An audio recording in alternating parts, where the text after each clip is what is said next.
A smoking radiator that isn't overheating is often caused by a faulty capsule or contaminated coolant. The issue can be addressed by replacing the faulty radiator cap seal, which is typically the culprit behind pressure issues within the car's cooling system, resulting in steaming. To fix this, start by turning off the engine and letting it cool.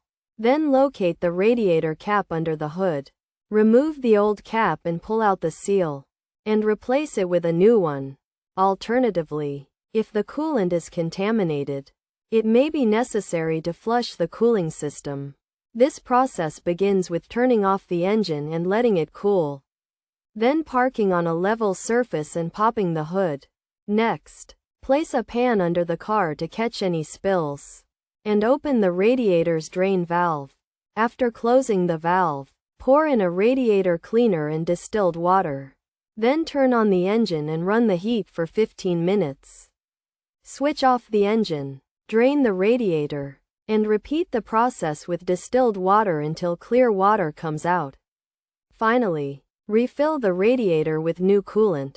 If the smoking persists, it may indicate a more significant issue with the cooling system, in which case it's best to consult a mechanic. By following these steps, you should be able to fix a radiator that's smoking but not overheating.